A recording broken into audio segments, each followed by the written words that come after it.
¿Estamos ahí? Y el asunto de propiedades. Si yo tengo mayor cantidad de masa lejos del centro o el eje de rotación, lo que yo voy a tener es mayor momento de inercia.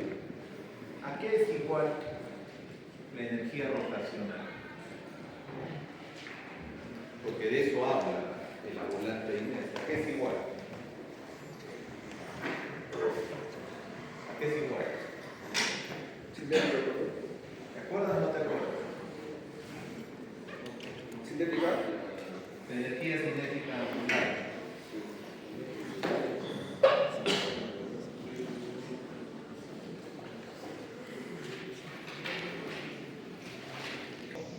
Ahí la tienes. El momento de inercia, es esto lo que estábamos hablando, por la velocidad angular elevada a 4. ¿Sí? Muy bien, calculemos porque tenemos que sacar el mismo valor.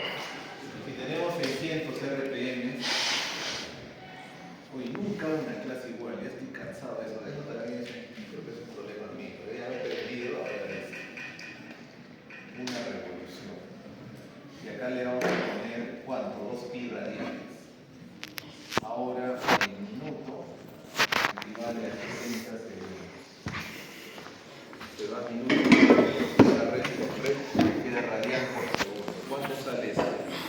6 con el 0, acá se va el 0, y se va el 6 y te queda 1, te queda 10. 10 sería 20 pi radianes, ¿sí? Por segundo. Esa es su velocidad angular. Ahora, ¿cuánto es el momento de inercia? Momento de inercia en el eje, por ejemplo. ¿Qué condición de simetría se da? ¿Es simétrico o no? ¿Sí? Pero no solamente es simétrico, sino es axisimétrico. Acá está el eje de salida y hay simetría en cualquier lado. Por eso se le denomina axisimétrico. Así que si tomo el XX es lo mismo que tomar el YY o cualquier ángulo. ¿Cuánto es el momento de inercia de este disco sólido? Después vamos a ver el disco hueco, largo. ¿Cuánto es? El momento de inercia. Busca en internet toda la cosa. Momento de inercia de un disco plano, momento de inercia, ponga de forma geométrica y debe aparecer de este disco. ¿Cuánto es? Sí, más o menos es así. Entonces le he puesto al disco 400, su radio debe ser 0.2. La masa es 25 kilogramos. Aproxo, ahí todavía no lo he calibrado, pero vamos a ver cuánto es la masa que bota, ¿ya? Porque con eso debe salir mucho más. Eso no lo he puesto, ¿no? Si no le he puesto los materiales, no hay nada.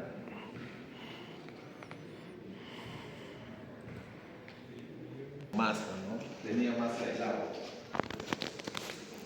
Entonces, calculémoslo con esto, después ya lo adaptamos a eso. 774. No estoy hablando. La masa hay que ponerle calcular. La masa la podemos averiguar en propiedades físicas, ¿no?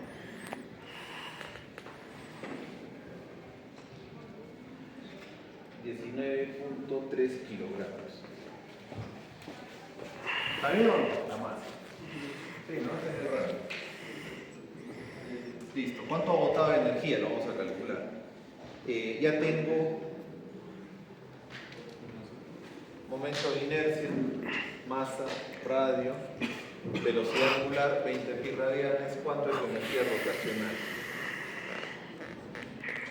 También K de kinética, ¿no? Que es lo mismo. ¿Cuánto es la rotación? Calcule, ¿no?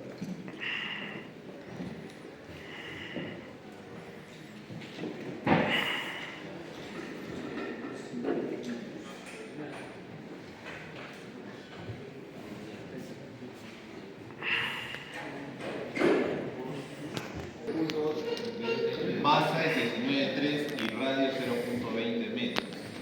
Al cuadrado 0.2, ¿cuánto es? 0. Ya bueno, ¿cuánto es el 0.39? Masa en kilogramos y en metro cuadrado. Kilogramos sobre metro cuadrado. Momento de inercia. Ahora reemplazamos aquí medio el momento de inercia 0.39 elevado, no, por la velocidad angular de 20 pi elevado al cuadrado. ¿Cuánto sale?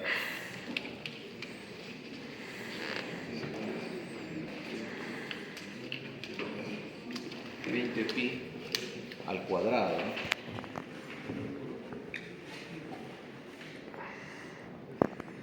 ¿Cuánto sale?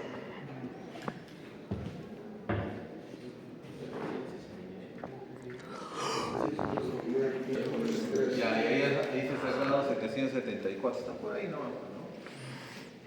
774, 69, redondeando 770. 770 joules.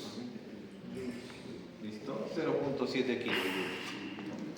Esa energía se ha logrado con 400 milímetros. Si no tuviera, ahora vamos a hacer el caso, si no tuviese la volante de inercia y solamente tiene de repente la brida, nada más, entonces lo cambiamos a 10 milímetros, a 100 milímetros, ¿no? O a 10 centímetros. Y vamos a ver qué efecto tiene. Porque la idea es ver el efecto que tiene el hecho que sea voluminoso, ¿no? Y que tenga peso, pero básicamente que sea más grande. La pieza más grande que sale del motor es esa. La volante de inercia. ¿Por qué le dicen que es la batería? Si sale con 100, sale más o menos en el tamaño del eje, aprox.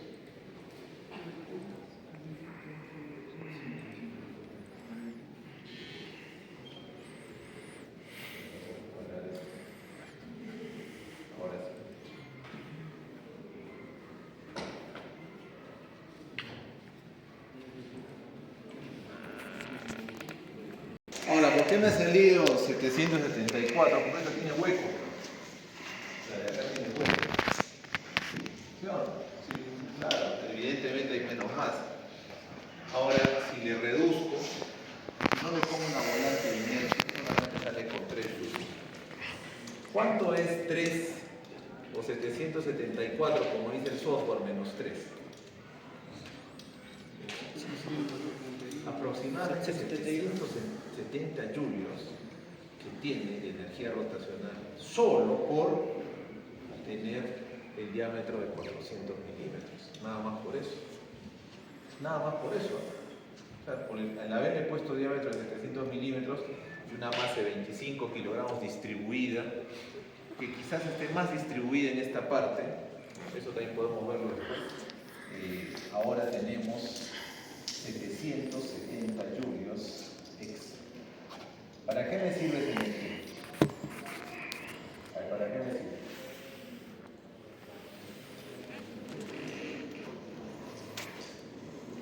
¿Qué pasaría si la velocidad angular se reduce? De 600 se reduce a 500.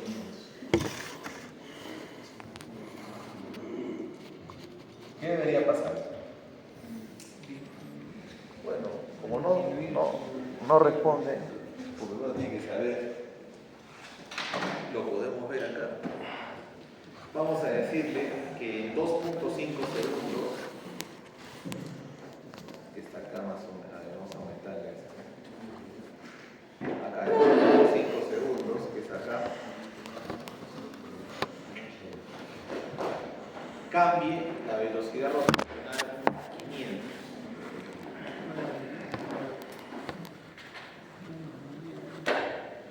Ahí está bajando la velocidad rotacional. ¿Qué ha pasado? ¿Qué pasa si baja la velocidad angular? Es una oscilación progresivamente. Si baja la velocidad angular, lo que estamos viendo es que la energía cinética baja también, ¿no? Es evidente. ¿Por qué? Porque es proporcional. Pero no solamente es proporcional, sino es t elevado al cuadrado. O sea, la energía rotacional va a estar directamente relacionada al cuadrado de la velocidad angular. ¿Sí? Si está bajando, baja drásticamente. Si está subiendo, sube drásticamente. Entonces, ¿qué pasaría si yo tengo un problema con, porque 600 RPM es crítico, 700 debe ser ralentí? ¿Qué pasaría si veo de que el mecanismo que tengo de pistones empieza a perder su sincronización? O sea, como que no tengo muchos RPM para poder hacer funcionar el motor. ¿Qué va a pasar? El motor empieza a tener pérdida de fuerza, ¿sí o no? ¿Por qué? Parte de la fuerza se la consume la fricción, la lubricación, el exceso de temperatura, ¿no? Ahí se da mucha de la fuerza, va a intentar pararse. Pero yo tengo acá, ¿cuántos a 700 RPM, cuánto tengo? 774, Julio. ¿Puedo sacar de ahí o no? Sí. ¿Por qué mecanismo lo puedo sacar? ¿O de qué manera lo puedo sacar?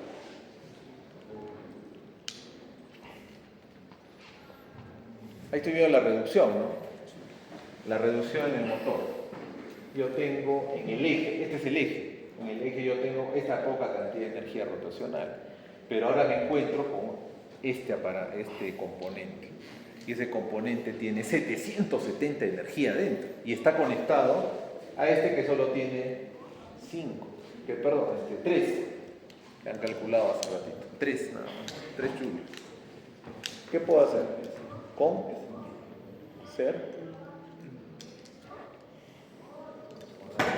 Conservación, ¿sí? ¿No han hecho eso? Ni nada, en análisis de mecanismos, eso. ¿Han hecho o no han hecho? ¿Has hecho, Valeria? Conservación. A ver, explícame la conservación. ¿Ah? Justo esto se va a conectar al disco. ¿Qué va a cambiar?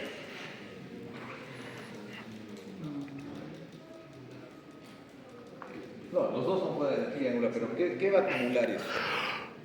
¿Qué va a acumular? ¿En qué forma lo va a acumular? Pero ¿cómo se llama esa conservación? ¿Cómo se llama la conservación? Momento. No, momento de inercia es eso que se ha calculado, pero esto se llama momento.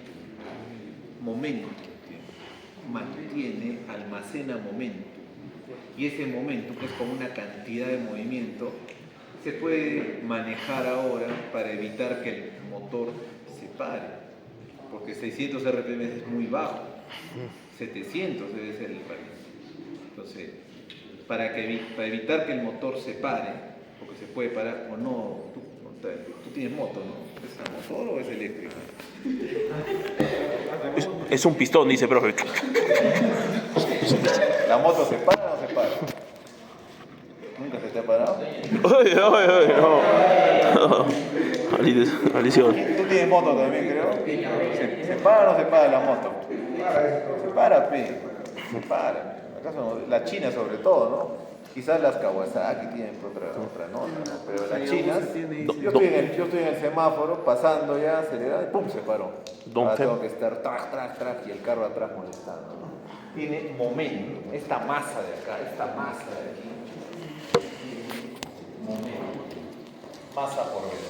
masa por velocidad. Mientras más masa tenga, más momentum hay. Y el momentum, como puedes ver, se puede multiplicar por el radio, como lo has hecho aquí, momentum por el radio, ¿y qué obtengo? El momentum angular. Y el momentum angular se conserva, por principio, se conserva. Es conservativo.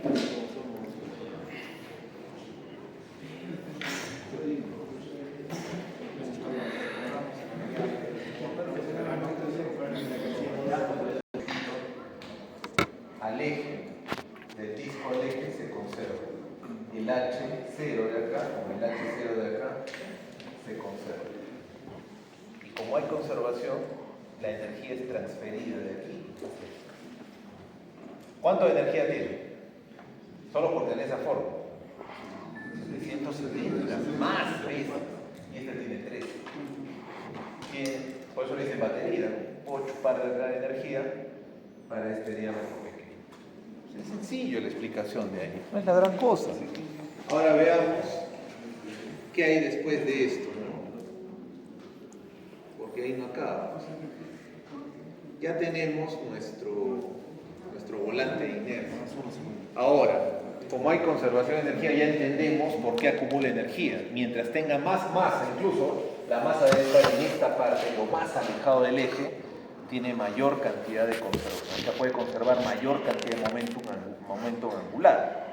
Y el momento angular es conservativo, o sea, si yo tengo un eje chiquitito, todo este momento angular puede ser transferido a este chiquitito, sobre todo si necesita. ¿Por qué? Con 600 RPM hay un peligro que se pueda apagar el motor. Para evitar que se apague, jalo energía de acá, que tiene en exceso, y se lo doy al eje, ¿no? Al eje del cigüeñal. Ahora me voy para este lado. ¿Qué tenemos aquí? Un disco de embrague. Ese disco de embrague es especial. ¿Por qué? Tiene una superficie friccionante, ¿no? Es un material de fricción. Rugoso. El material de... No es rugoso, sino que tiene un coeficiente alto. Es más liso. Y con el funcionamiento se vuelve más liso todavía. Solo que tiene un enemigo. ¿Cuál es el enemigo? No. Se desgasta, no dura para siempre. Y hay un peligro peor cuando se desgasta. ¿Qué tiene acá? Son como remaches, ¿no? Esto empieza a tener contacto con la parte de acá y empieza a malograr el disco que tiene acá. Acá tiene un disquito. Lo empieza a comerse, ¿no? Se empieza a comer. ¿Qué hace cuando tú desarmas tu disco de embrague? ¿Qué hace el mecánico? ¿Qué te dice? Hay que dejar el motor. Llévalo al torneo, ¿sí o no? Sí, al torneo. ¿Eso te hizo o no? Que le haga su rectificación. El torneo no le hace rectificación, lo tornea y lo malogra más todavía, ¿no? No se puede este tipo de superficies tornear.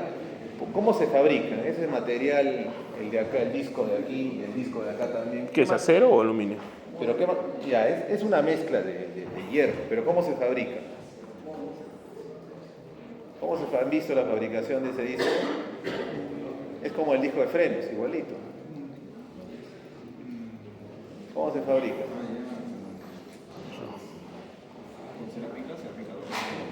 No, este disco de embrague, no, sino el metálico de acá tiene un metal. ¿Cómo se fabrica? A veces, los más baratos, sobre todo cuando quieres ahorrar dinero, se fabrican por una técnica de polvo metálico pulverizado. Lo comprimen y lo pasan al horno. No tiene resistencia, pero tiene alta precisión. Entonces, funciona bien, bueno, pero no tiene resistencia. Consume mucho más rápido que el metálico. ¿Han visto cómo se fabrican esos materiales con polvo de hierro? Con una prensa, ¿sabes? Y lo meten al horno. Así de sencillo es fabricar eso. Entonces, el que hace el torneo no puede hacer nada. No sé por qué el tornero con una Chevrolet 365, 360, ¿no? Del año de tu abuelo, era de metal. Ahí sí el tornero podía hacerle su chamba, ¿no? Era su pulida y normal. Pero este de acá es ya una fabricación más especial. ¿Y qué va a pasar si no lo tornean o si lo deja mal? Porque debería rectificarlo, no debería meterle cuchilla. Le va a dejar con la cuchilla más ¿cómo se llama esto? Microfracturas que con el rectificador. Le va a dejar full fractura. O sea, va a romper mucho más rápido todavía y te vas a matar. Ojalá no te pase eso por ahorrarte unos soles. Vas nomás y yo te consigo una toca. En la tienda vendemos esto.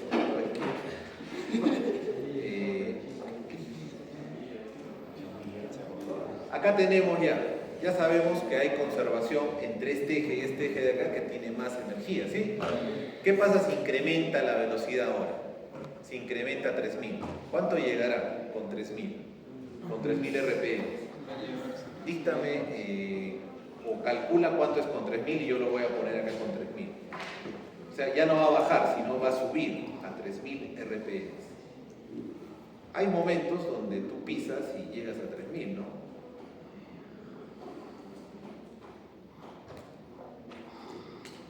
Pero tengo que subir el diámetro.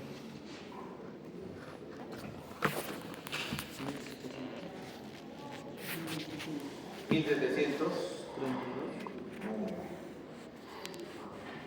Debe ser. 400 creo que es el eje, ¿no? Estoy equivocado entonces. El eje, el disco, perdón. 400 milímetros. Salgo de aquí y ahora lo simulo. Mira, ¿qué pasa en 3000?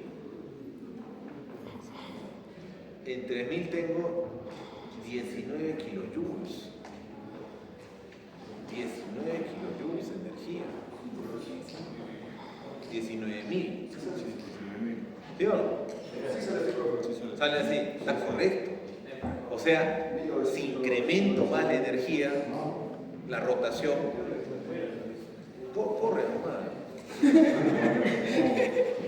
¿Qué va a pasar si incremento la energía angular, perdón, la velocidad angular? Va a haber más energía. Crece exponencialmente, como estás viendo, y exponencialmente crece la acumulación de energía. Al crecer la acumulación de energía, eso no puede, está conectado al cigüeñal, no puede acumular más energía, mucha más energía. ¿Cuántas veces más? De 770, que es a 600 RPM, acá, ¿cuántas veces más? A ver, divide 19.600 entre 770, ¿cuántas veces más es? 25 veces más. 25 veces más solo por haber llegado a 3000. Ahora, tengo mucha energía ahí. Ahora tengo que mandarla a dónde? Al motor no la puedo mandar. ¿Por qué? Porque el motor a 3000 RPM nunca se va a apagar. ¿No? ¿A dónde se va esa energía? A algún lado tiene que irse por conservación. Si no se va al motor, se tiene que ir a la tracción de la rueda. ¿Sí o no? En ese momento pico se va todo. Y luego ya empieza de repente a ir un poco menos cuando baja a 2500. Ahí se va toda la energía. Simplemente un tema de energía, sumas y restas, nada más. Ahora, el motor debería producir más o menos energía. Menos energía, porque tiene energía en el disco. El problema es cuánto energía necesita la tracción en joules. La tracción en joules. Porque yo tengo que saber cuánto de esto se convierte o mejor dicho, cuánto de energía del motor se convierte a tracción en joules, para saber cuánto aporta esto en joules, porque también le puede quitar esta energía. ¿Sí o no? Si estoy en una subida, ¿qué pasaría? Esto le consume energía, pero yo tengo que ahora mandar toda la energía del motor posible ¿hacia dónde? Hacia la tracción. En la bajada ya aporta, pues, no solamente eso, sino la masa por gravedad. Con el ángulo respectivo también la gravedad apoya. Te apoya eso, te apoya y el motor está ligerito. Es más, tienes que sacar el pie del acelerador en bajada, ¿no? Y mantenerlo probablemente fuera hasta que te pida, ¿no? Hasta que te pida combustible. No es tan difícil. ¿Qué pasa cuando desconecto? ¿Dónde se va la energía? Desconecto, aplico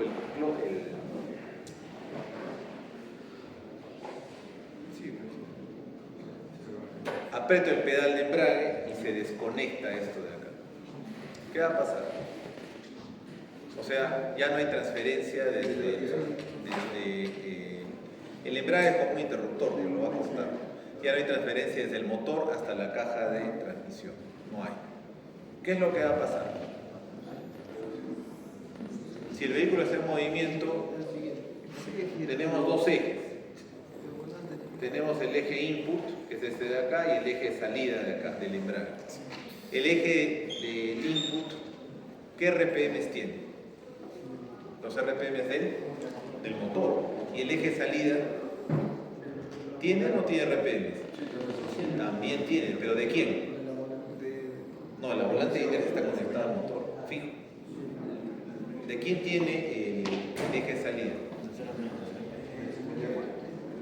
No, el eje del input, estamos acá, este va a ser nuestro sistema. El input va a ser el eje cigüeñal y el output va a ser el eje que se conecta con la red de transmisión. La pregunta es, ¿qué pasa con la velocidad angular? O sea, con los RPMs en cada eje, en cada sección, cuando está cortado. Cuando está cortado, ¿qué sucede? Si lo corto la transmisión, ¿qué sucede? ¿Hay o no hay diferencia de RPM? Sí hay. Ahí viene uno de los problemas del desgaste.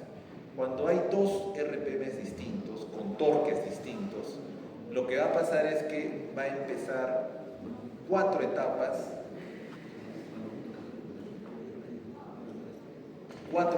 de operación. 4 etapas a RPMs distintos. La primera, cuando está abierto, primero que nada tenemos la parte de la transmisión y la parte del motor con 2 RPMs distintos. Está abierto, no hay transmisión de potencia en sí, no hay transmisión de torque ni de velocidad angular. O sea, no hay forma de que el vehículo pueda andar en ese lado. Cuando empiezo a soltar el pedal del embrague, ya empieza a tener el primer contacto. El primer contacto es el deslizamiento. Como tiene 2 RPMs distintos, yo tengo que saber cuánto es la diferencia de RPMs. Y aproximadamente, como dice acá, es 500. Cuando el vehículo está en movimiento, es 500 RPM. ¿El ralentí cuánto es? 700. Ahí puedes ver en tu carro, en tu moto no, en el carro sí. 700. Siempre trata de mantenerlo en 700. Si tengo 500 RPM de diferencia entre los dos, cuando hay deslizamiento, entonces puede haber 500 RPM de los dos, ahí ocurre el mayor desgaste, hay mucha velocidad y empieza a calentarse. ¿Quién disipa esa energía? ¿Quién disipa?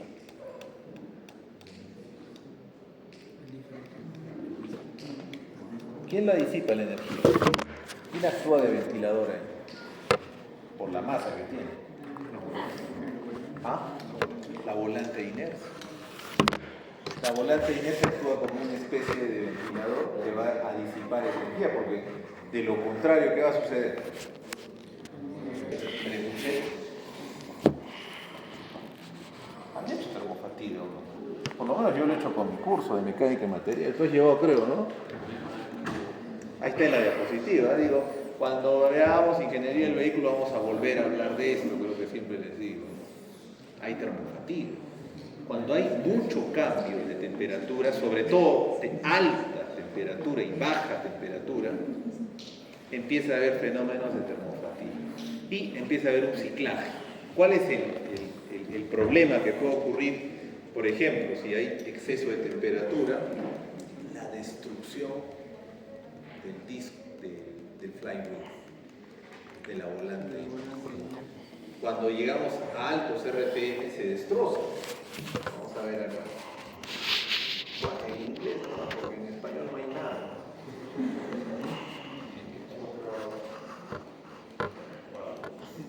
¿Y es hora?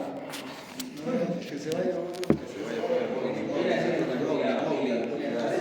Así Mowgli. Si quieres irte, vete.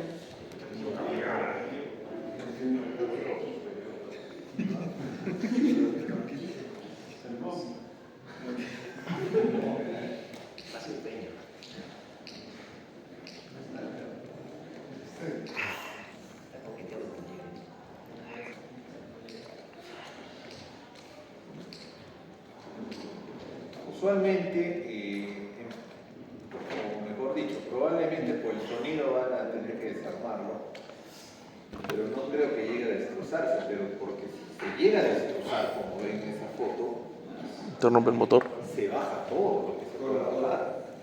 No, se baja todo. ¿el motor? Porque estamos hablando de 3000 RPM. Una velocidad de estas, ¿no? Puede destrozar todo. Acá no ha fallado el flywheel, pero ha fallado otro componente. Es raro encontrar no hay como quien es un atlas fotográfico de fallas, ¿no?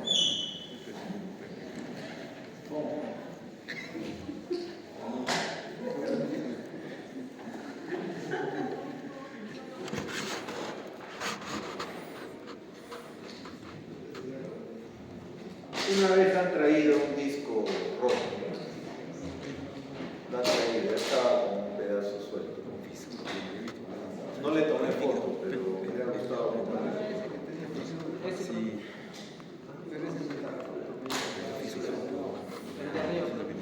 Claro, lo más probable es que encontremos fisura, porque ya con la fisura ya empieza a deformarse más. La deformación es muy rápida, ¿no? A ver, veamos la deformación que puede ocurrir, porque si hay acá un simulador, en un simulador han hecho la deformación. Sobre todo cuando incrementa los RPM.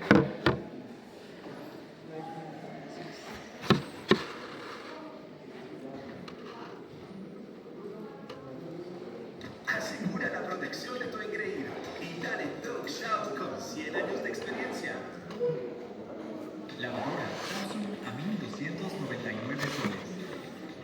Lavaseca Airflow a 1.300.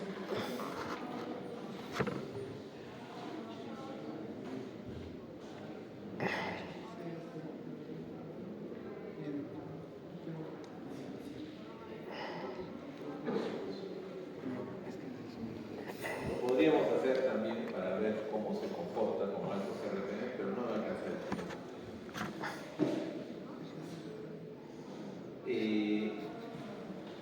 Esa es la forma de deformación. Aquí se deforma. Tiene más deformación en esta parte. Es muy probable que se rompa por acá y la fractura entre hacia adentro.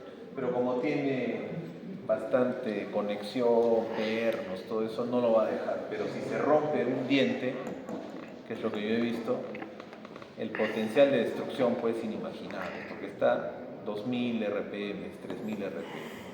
O sea, donde lo dispare, lo daña, ¿no? Cualquier componente móvil. Como pueden ver aquí, la deformación sí es considerable, ¿no? Sobre todo con una cantidad de RPM que no veo ahí, por cuántos serán, pero sí es considerable. Y es donde se deforma más, justo en la zona del engranaje. Si yo tengo una diferencia de 500 RPM, voy a tener calentamiento. Si no controlo el calentamiento, voy a tener termofatiga. Pero si funciona todo bien, o sea, ¿cómo evitaría, cómo llegaría a la termofatiga? Cuando está pues sucio. El metal demora en transferir su calor. Está sucio, está recontra oxidado. Han visto que hay en una de esas fotos óxido. Eso se llama ensuciamiento. Cuando tiene mucho óxido, se dificulta la transferencia de calor. Entonces ahí puede haber ese pequeño detalle, porque son 500 RPM de reducción. Uno está a 0, supongamos que está parado el vehículo, uno está a 0 y el otro está a 600, 700, entrando a 1500, que cuando tú arrancas y empiezas a soltar el pedal, 1500 RPM llegando a picos de 2000, con 500 RPM lo calientas. Luego entra otra etapa, ya empieza a agarrar el disco, empieza a soltarse el disco y a generar presión por la parte